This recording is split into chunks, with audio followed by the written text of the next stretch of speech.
Hello, everybody. Welcome to the Most Accurate Podcast. I am your host, Jennifer Akins. Joining me for the last time this season Yeah, is Justin Edwards. We are not matching today, kind of, I guess. sort Dark, of. dark and dreary, but not full-on matching like Yeah, we Merry, usually Merry do. Christmas. We came to the pod with Yes, gray look at shirts on. us in our gray. Meanwhile, I would say it's gray out. It is not. It is unseasonably, ridiculously warm. Oh, it's super gray here. Here in the Mile High City, we are at 76 degrees today for a high. Dang. Okay. Yeah. So for people out there that say that climate change is not real, I need you to kind of look at the weather report. It should not be 76 degrees in Colorado right now on Right. December 20, whatever we are. But here we are. Anyway, welcome to the show. If you're here, hopefully that means you're still alive in your Right. fantasy situations. I am not. I'm officially out of everything as of last week. I got Christian McCaffrey last night out of a championship game in my home league. I was going for a three-peat. Unfortunately, no longer. And then in our BetSperts fantasy league here, Andy Molitor and I got knocked out by Addison and Austin. So I am no longer alive. So I'm just here for fun and to help you guys out because I have nothing left. Justin, how are you doing today? What's going on? I'm doing good. I'm out of all but one managed league. I've got some best ball leagues left over. So I don't need to stream anything, but we're still here to help people that do need to stream. But yeah, shortly after this podcast, I'm going to Christmas number 2 out of 3. So that's nice. I'm full of cheer, even if I don't look like Wait, it. you're going to a Christmas party after this, or you mean you're heading out of town to go somewhere? Yeah. It's like a family Christmas thing. In the middle of the day on a Tuesday? Interesting. Yeah. Okay. I don't know. I guess because we're still working, like it doesn't occur to me that people it's like an hour and a half drive, and I've got a couple hours on you. True. Well, I mean, yes, I guess my thought process is it's still work week, but I guess for those that take the whole holidays off, very festive and lucky them. Enjoy. Is it like a white elephant situation or are you just a regular? What are you bringing? I can't tell you. Okay.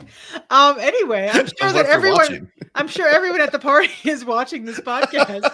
All right, well, let's get to it because I'm sure now everyone who's watching the podcast is very disappointed to not hear what you're bringing to your white elephant. Tune in for our Super Bowl eating podcast. Oh yeah, our Super Bowl food and drink podcast. We'll go over what Justin received and gave at the White Elephant game. Yeah. All right, let's welcome to the show, everybody. This is a streaming show for fantasy football. We are going over the quarterbacks, tight ends, kickers, and defenses to stream.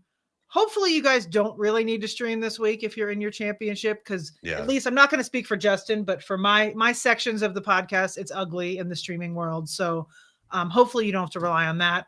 First, we'll go over last week real quick. I had 4 quarterbacks last week.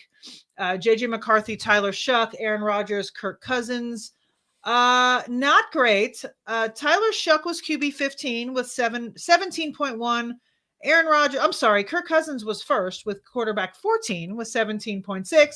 Tyler Shuck, 17.1 is quarterback 15. Aaron Rodgers was quarterback 17 with 15.5 points. And then McCarthy obviously got hurt, left. So he was quarterback 25 with 8.3.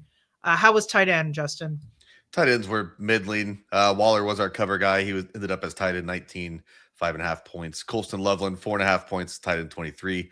Colby Parkinson didn't do anything, 3.1 points as the tight end 36. But we did have Chig Okonkwo land as the tight end 4. So after talking about Okonkwo on, I'd say, 7 weeks of our allotted 17, only 7? Something. Yeah, it might have just been every single week. I feel like I say his name. But so tight end 19, 23, 36, and 4. So, it's fine. Mixed bag. Kicker, similar-ish. We did have one fantastic kicker. Eddie Pinheiro was the kicker 5 with 12 points. He was my leading streamer, so at least that tracked. Yeah. We also had Zane Gonzalez was tied for kicker 18. And then we had Mike Badgley, who is now the kicker for Buffalo, or at least was last week. He was kicker 26 with 5 points, and then Riley Patterson was tied for kicker 29 with 3. So pretty gross after Pinheiro, but we did have the kicker 5. Not bad, not bad.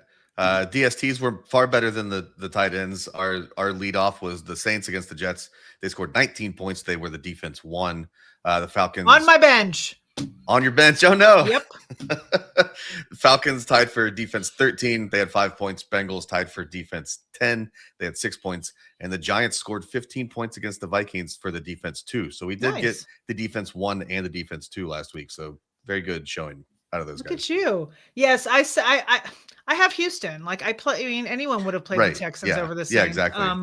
And I don't know, had I played the Saints, I might have actually won that matchup, but whatever. It's over. Who's to know? I mean, I know? Wouldn't have benched the Texans for any of those teams. Right, exactly. So I'm not kicking myself for it. It just is frustrating when you see that on your bench. I think they scored like 30-something points in my league defense-wise. No. Yeah, it was bad. It was rough looking at that. Anyway, we're going to go to the Weird Sport of the Week, the final one of the season. It is Christmas week, so of course we're going to do reindeer racing, which I don't think we've done before. It's in Finland. There's reindeer type races all over the place, but the one I found, it's in Finland. It's kind of interesting. They do it on the frozen lake Inari, and basically it's skiers. Like they're in their full like downhill Olympic outfit, the spandex full outfit, and they're just hanging on to a reindeer with by straps, and they're just pulling them around. I would absolutely do that. By the way, that would be super fun. I mean, if you fall, it sucks, but at the same time, you're just holding on and a reindeer is pulling you on your skis. So, yeah, but they're in like full tuck position. Like there's some sort of strategy to it, I assume, but it takes place in April, and they have professional jockeys, I guess is what it says. I don't have a ton more details, but that's it. Reindeer races. Any thoughts, Justin? They're like aerodynamic, crouching behind these reindeers and stuff. Yeah, they're doing the full, like they're doing a downhill slalom. They're, like I said, they're in the spandex, full outfits, head to toe. I don't know if I would do that. I would probably just wear normal gear and then get behind the reindeer. I would assume, maybe if there's a fun division, not so competitive, to where you have to wear the full spandex head to toe outfit. But either way, I think it would be fun. It looks really cold, which I wouldn't love. But other than that, I also just said reindeers. I want to clear the air that I know that reindeer is plural for reindeer. So I just wanted to clear the record there. I did not hear that. So I'm glad you did, though, because if I heard it, I would have laughed at you secretly. Actually, if I heard it, I would have made fun of you on the pod. But if I was a listener, I would have made fun of you secretly in my head. Right. I had to clear that up. Yes, no, I appreciate that, and I'm sure the others do. You have to defend your intelligence and your knowledge. All right, let's get to what people came for, which is streamers.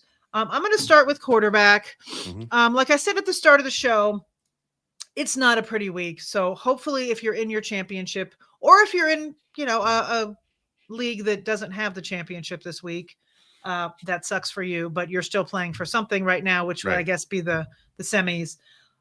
Okay, so I brought 4 names. Really, only one I would actually play and like, and that is Tyler Shuck on the road this week against the Titans. He's only 13% rostered, so he should be there for you if you need him.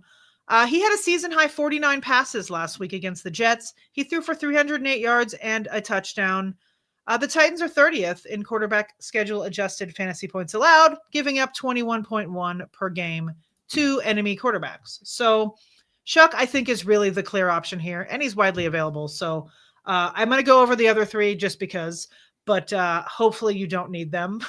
Maybe there's some super flex leaguers. True. Second one I have brought to the table is Geno Smith. He is at home against the Giants. He's back. He was back last week. He's only 13% rostered. He actually held his own against the against the Texans last week. He had 201 yards, 2 touchdowns, and 1 pick. The Giants are a much easier opponent than the Texans. They are 29th in schedule-adjusted fantasy points allowed. They're allowing an average of 27.5 points per game to opposing teams in general. So their defense is permeable, and Geno Smith is healthy, and he's a body. So if you need him for Superflex, he's there. The other 2 are even below Geno in a below standpoint. You have Cousins, right, who is fine. But he is playing the Rams. Don't love that. He's only 10% rostered. The Rams are 17th though, so in quarterback AFPA. So they're not, that's probably one of their weaker points, but Yeah. still don't love the matchup. In distant fourth, we have Quinn Ewers, who has taken over from Tua, presumably getting the start again, not sure.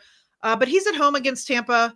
He is only 2% rostered. So like Justin said, if you're in a crazy like super flex or 18 team league or whatever, and you need a body, he threw for 260 yards last week, no touchdowns though. And the Bucs are 27th in schedule adjusted fantasy points allowed to the quarterback. So they're at least a soft defense to land for Quinn Ewers. I think Mike McDaniel did say that he's going to get the start. Yeah, I mean that's what I thought, but then again, it is only Tuesday morning. Right. So once again, Tyler Shuck with a large bullet. Then we have Geno Smith, Kirk Cousins, and Quinn Ewers. There you have it. Yeah, I do like the Shuck call. He's been using his legs pretty consistently. He only had like 8 yards last week, but he had 300 yards passing. So yeah, like if you lost Mahomes a couple weeks ago and you're still kind of scrambling, or if you were using JJ McCarthy and he might not play. Also, Jordan Love is a possibility for concussion protocol / not playing. So there we go. All right, let's get into some tight end action. Oh, we have a question, but it's a start question. Josh Allen or Sam Darnold? I don't know if that's a real question. I mean, Josh Allen is right, like questionable right now, but I think I read Jeff Mueller, our injury guy, thinks he's probably going to play just fine. Yeah, I mean, if he plays, you're not going to sit Allen in your championship game. I think it's the Eagles, but still, it's Josh. It is, but I think, I don't know. I hate getting cute at the end, but then again, I know some people, sometimes it pays off. All right, Justin, how about you hammer out these tight ends for us? Let's tight end it. Yeah, it's a questionable week for sure. There are, I think, 23 tight ends who are rostered in over 40% of leagues right now. So our bucket has been shrinking through the year. And then obviously these teams that are out are just holding on to tight ends and not making waiver moves, presumably. Right. To lead things off, kind of going out on a branch here, but I like AJ Barner this week. Last week in that crazy Thursday night, right? Yeah, the Thursday night game. He hit over 40 yards for the first time since week 11. He notched his first receiving touchdown since week 5, which seems kind of crazy after he scored 4 through those first 5 weeks. He's in a pretty good spot here against the Panthers. Rashid Shaheed taking more snaps on offense is really clearing out the intermediate area of the field for Sam Darnold. Barner has at least 3 catches in each of his last 4 games. And it adds ever so slightly to his floor that he does those little tush-push quarterback sneaks. He did have a rushing touchdown back in week 9. Elijah Arroyo has been on IR for the last couple weeks and obviously won't be coming back this week or probably this season. There's a good reason to think that AJ Barner will continue to be the number 3 option on a great offense. He's available in 88% of Yahoo leagues. Behind him, I've got my guy, Mike Gesicki. He's dangerously close to a touchdown or bust level of a tight end streamer, but he's got the added bonus of playing on this healthy Bengals offense. They are projected for a slate high 30.25 points against an Arizona defense that ranks 26th in tight end AFPA. In the 4 games since Joe Burrow's return, Gesicki is the tight end 12 in fantasy points per game, aided by 4 red zone targets. Obviously, some of that time was with T. Higgins sidelined, but if they're going to score 30 points, the ball can go to more than just 2 people. The Cardinals defense has allowed 67.2 yards per game and 5 touchdowns to the tight end position. Over the last 6 games, both are bottom 5 marks across the league. And getting even deeper, we've got our old friend Taysom Hill. Obviously had a great game in week 16. He had 42 yards rushing, 36 receiving yards, and that 38-yard touchdown pass. Was that a goodbye to New Orleans? Because that was his last game with the Saints in the Dome. Maybe. Obviously, if you think that was just a goodbye to the Saints fans, I probably wouldn't stream him. But there is the Evan Hall, Audric Estime running backfield right now. It doesn't look like Alvin Kamara is going to be returning. If he does, then this play is probably off the board. But Taysom Hill did have 10 rushes last week. If you can have that kind of floor from a tight end streamer, that's some pretty good stuff. The Jets obviously not looking so great since the departure of Quinnen Williams and Sauce Gardner to a lesser extent. The Titans. Why am I talking about the Jets? Oh, I that was don't last know. week. That was last week. Yeah. I'm like, what am I doing here?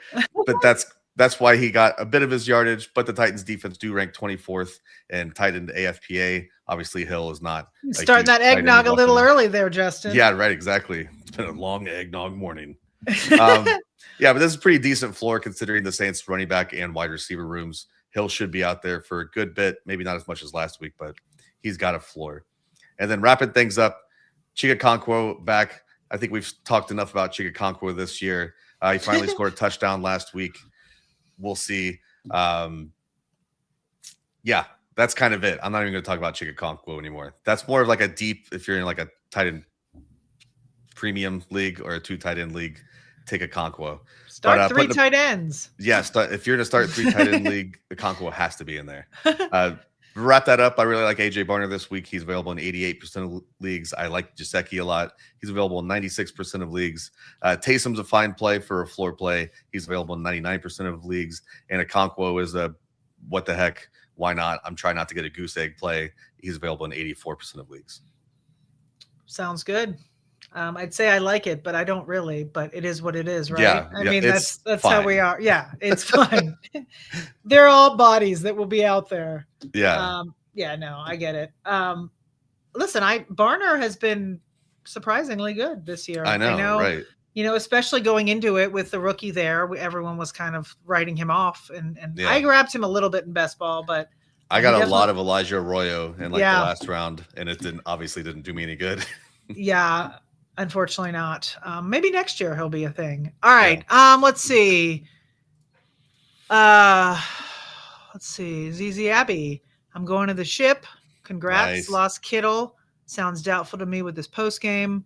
Then they say probably pick up Hill or AJ for Kittle's replacement. Yeah. Good call. Jake Tonjes is out there, but I think I would rather have AJ Barner than Jake Tonjes. Tonjes would be somewhere in the Okonkwo range of like, why not? Yeah, he's like the okay, no, I'm not gonna go there. I'm trying to remember his name and I'm drawing a blank, but it's like always Noah Gray.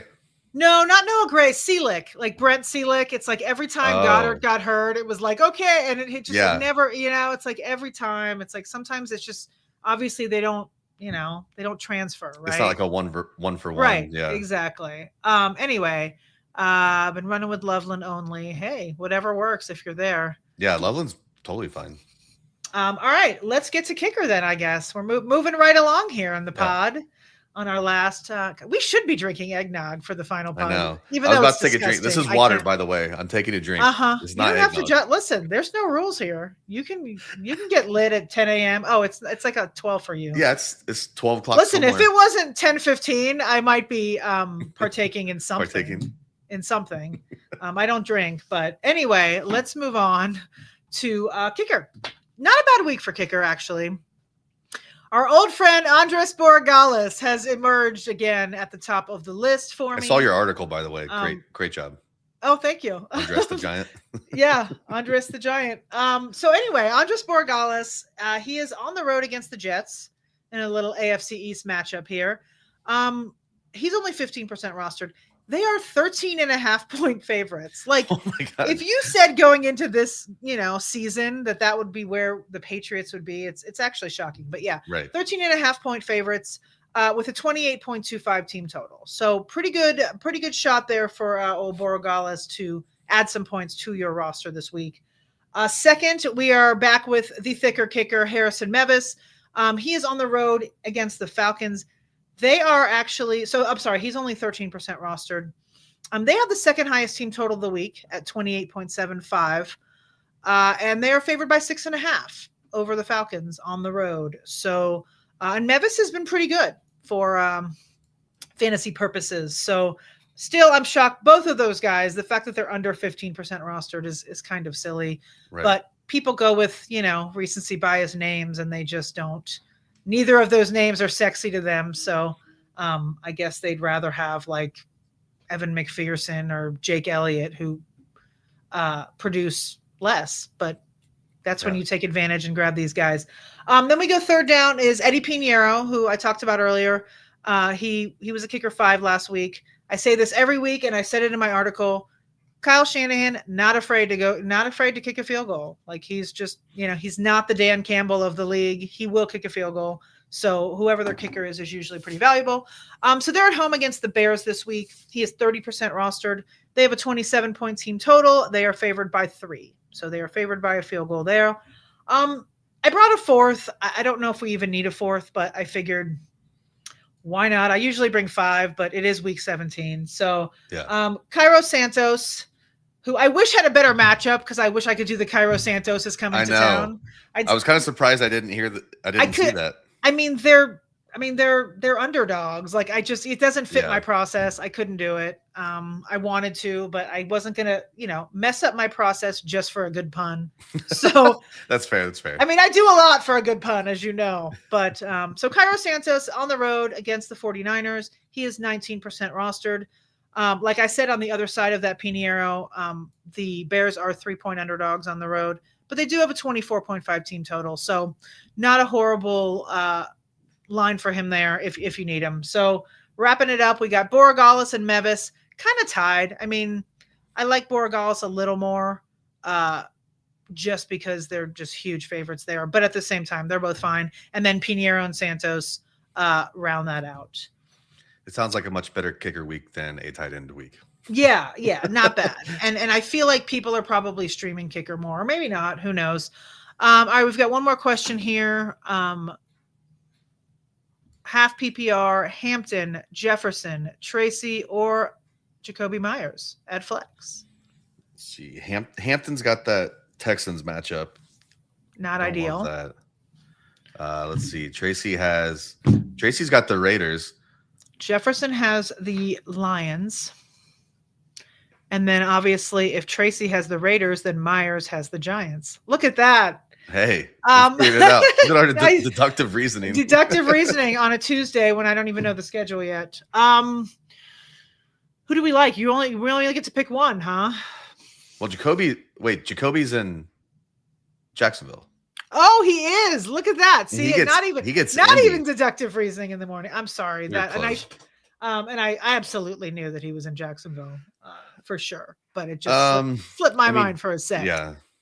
Jefferson might have Maxim Brosmer. Yeah, that's not pretty. I mean, it hasn't been pretty even with whoever, even with McCarthy and kind of like Jacoby here. Oh God. I know. That's so ugly, but I know. I mean, Jacoby has actually been better. It's funny. So I have Jacoby on my home league, which is on Yahoo. Yeah. Every week, Yahoo gives him like 6 points. I'm just like, what?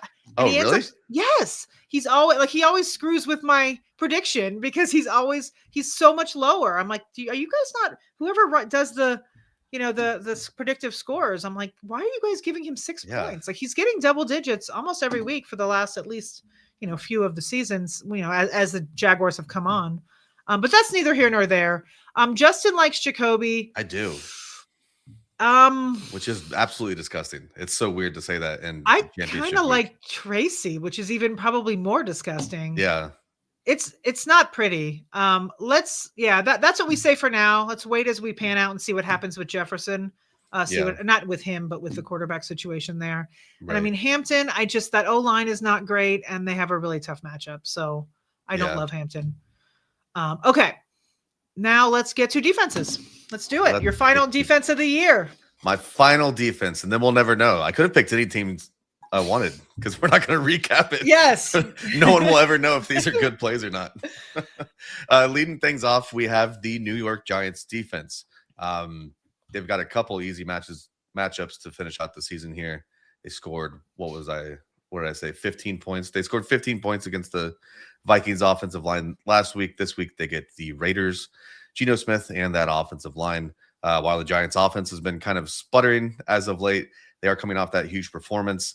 And the Raiders rank 31st in both sacks taken across their quarterbacks and interceptions thrown across their quarterbacks. So there's a very safe floor here with the Giants and some upside for, little Geno pick 6 action. They're available in 89% of Yahoo leagues. Below them, I've got the Bucks taking on Miami and the Quinn Ewers led Dolphins. Ewers was not sacked at all last week, but he did toss 2 interceptions while tight end Greg Dulcich lost a fumble at the beginning of the second half, which propped up the Bengals to score a decent defense 10 performance. As we mentioned earlier, Quinn has already been named the starter for week 17. We should expect some growing pains for the 7th round rookie against the Bucks defense that ranks 10th in total takeaways. They're available in 60% of Yahoo leagues. Those Cincinnati Bengals take on the Cardinals. They're 94% available. They couldn't get a sack on that aforementioned Ewers matchup, but it's not going to be more of a difficult task for Jacoby Brissett. Brissett does have 4 fumbles and 7 interceptions on the year, including a pick in each of his last 4 games. The Cardinals are currently 7-point road underdogs as they continue to lose running backs at an alarming rate. We should expect them to be taking to the air early and often, which should create some opportunities for those sacks and picks. And finally, we have the Cowboys taking on the Washington Commanders in Washington or in Maryland, wherever they play. With all due respect to Josh Johnson, the journeyman backup is not someone we should be avoiding should Marcus Mariota not suit up for Christmas Day. Johnson managed to throw an interception and take a sack on only 10 dropbacks last week. If he's not the choice, the Commanders' other option seems to be Sam Hartman, if we all remember him, who's a lot of fun. He has great hair. That's all I remember about him. Does have great hair. He runs around a lot. We love that for fantasy. And he also had like a 30% pressure to sack rate. He just was getting sacked constantly. Left tackle Laramie Tunsil is still day-to-day. His backup Brandon Coleman left last week's game with a shin injury, and right guard Sam Cosmi is in concussion protocol. So whether this is Mariota, Josh Johnson, or possibly Sam Hartman, the Cowboys should be in a good spot, even if they are a pretty terrible defense. They're available in 75% of leagues. So God, to put a bow. I'm sorry, go ahead. No, sorry. Put a nice little ribbon, a bow on our final DST streamers of the year. The Giants are available in 89% of leagues. They take on the Raiders. The Bucks are available in 60% of leagues. The Bengals take on the Cardinals at home. They are 94% available. And the Cowboys head to Washington, Maryland to take on the Commanders. They are 75% available. I was just going to say, like, this whole season, right, the Cowboys defense, like, it's just, they've been the punching bag. And, like, imagine winning your championship with the Cowboys. That was all I was going to say. No, that's fantastic. Right? I mean, they've been, you play everyone against the Cowboys, and then imagine you pick them up and you win your league with the Cowboys defense. Exactly. That would be fun. All right, so we have one more question here. Hottie Joe, with DK out and Pearsall questionable, I need a second wide receiver. Please suggest. Well, we don't know who you have. You mean off the waiver wire, or because we don't know who else is in your lineup? Who's out there? That's interesting. Like I know Parker Washington. Parker Washington was my first thought. Let's see. Yeah. Let's see who's out there that you. I mean, it's pretty ugly, but. Darius Slayton gets the Raiders defense. Matthew Golden, if you want like a pure boom bust option. I mean, Rashid Shaheed, I don't know. I mean, he's 50% rostered, but I don't know. Yeah. He's out there. I mean, I know he got in this week against me, which not ideal. Mooney, ugly. Jaden Reed, I always feel like, well, it depends on what they end up with at quarterback. If Love, and I know. I mean, they're not trying to throw the ball too much with Malik Willis. Right, exactly. Trying to keep it on the ground. Those are the ones that pop out to me. I'm scoping maybe like a Luther Burden if he's back and Adunze isn't, but I don't think that's... I mean, A.D. Mitchell is probably available. He could possibly get, he's only 19% rostered. He's an option. That's not even that bad. He's been... Or DK? consistent. What about DK? Chamari DK? Oh, yeah. Who do they get again? The Saints. They get the Saints. It's not a horrible matchup, and he... I mean, he had 40 points and a touchdown. I'm sorry, 40 yards and a touchdown last Oh my week. God. Yeah. DK went crazy. No, he had 17 points in this league that I'm in, but the scoring is kind of weird. So, but yeah, so I think we gave you some decent options. Yeah. Somebody's throwing out Thielen without DK. That's okay. I don't know. That's all right. All right. I think that wraps it up, Justin. That puts a big fat bow on our streaming podcast for 2025. Those of you who are still here and have been here every week, I don't see Lee Ving. I hope Lee Ving, you're in the mix. If you're not, we'll see you next year. I know you've been on every one. Those of you who have joined us the whole season, those of us who just joined us today, we do appreciate it. If you need more insight, please head over to 4for4.com. We have a ton of content, and actually we have a super sale. I guess I saw something about it this morning. Oh, yeah. Louise posted super cheap if you want to grab a it's like 93% off. Yeah, and there's still betting and DFS February, and all of that through the Super Bowl. So you can get a DFS sub for like the next 2+ months for $6 or something. Yeah, exactly. So, I mean, and then it'll that's a deal. Yeah, super deal. Thank you guys for joining us. As always, we really appreciate it, and hopefully you all can go win those championships this week. Bye-bye.